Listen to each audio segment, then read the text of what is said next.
Hello and good day. This is a news cycle on MyColorTV, broadcasting via the internet to you through your device.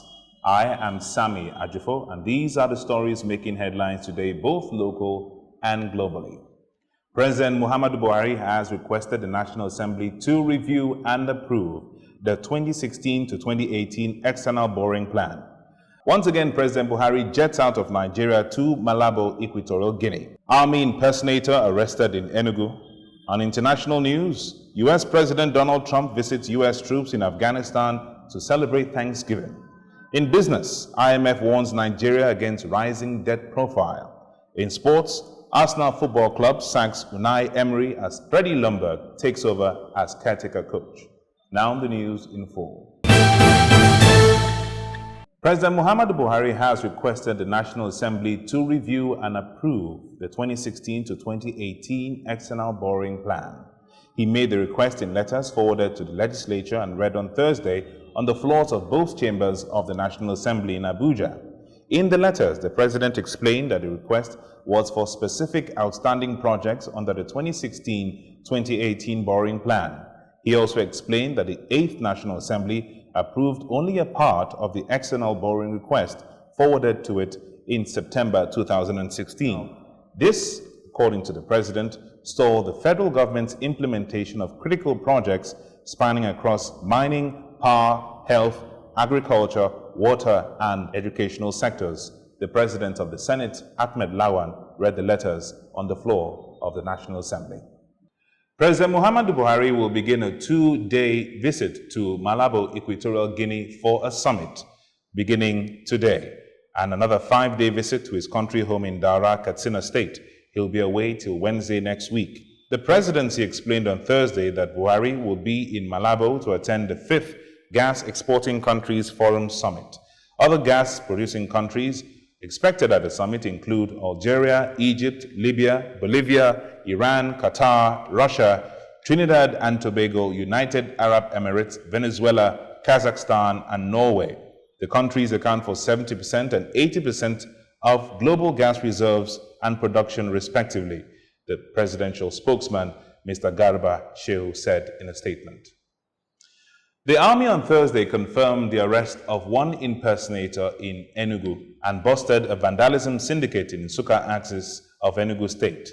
Briefing newsmen in recent achievements of the exercise on Thursday in Enugu, General Officer Commanding GOC 82 Division Major General Lasisi Adegboye said the suspects were arrested by troops of Sector 5 within the state. Adegboye said that since the commencement of the exercise, a lot of threats to security had been curtailed by the troops at various super camps based on accurate intelligence reports in collaboration with other security agencies. Let's take a break. We'll be right back. I know someone that first time she saw me, she just told me, "Ken, I just want to you." I thought it was a joke. Excuse me. Me and no tall. He ain't tall. He ain't gather. And those guys we tall. And he can't get swag. They are destined. Wait till that shoot shots now. People will actually want, like they actually want what they want. Woman just the kind of same person tell that guy say the finish I won't see him. When I finish, I just meet the babe. The babe tell me say if you talk at the wet. Now, yes, because before you use your stick, you started to ask. I come in hotel. Say no, they like to go mad. No shots. Okay. But you can do long shots. I they wear shorts. Yeah, I they crush on the babe. She they crush on me. It be crushes.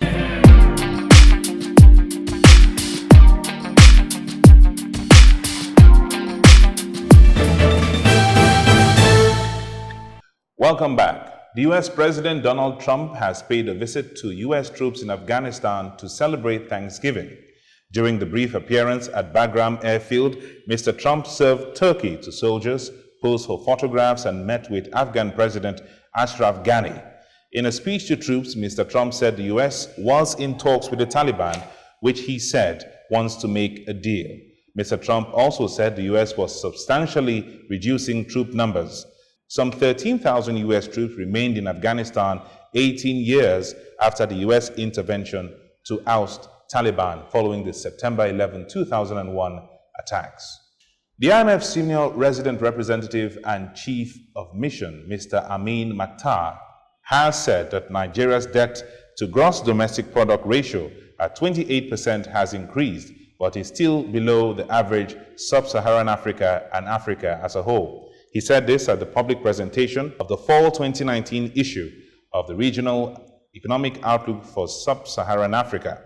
While mentioning that the revenue to GDP was low, he urged the federal government to increase its drive to create more jobs and revamp its fiscal consolidation. He said Nigeria's debt has increased, but the level is way below the average for the region.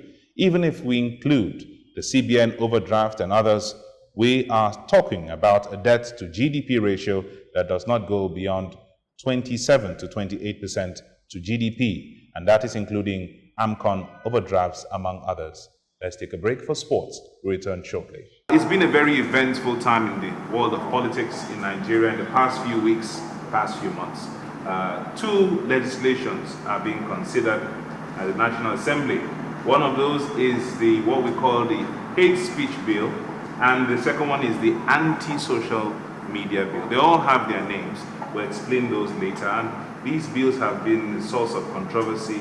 A lot of heat has been, going around because of the bill, and we're here to talk about it. So we're going to start talking. I have two friends here who are going to join me to talk about the anti-social media bill and the hate speech bill. We'll be right back. Don't go anywhere.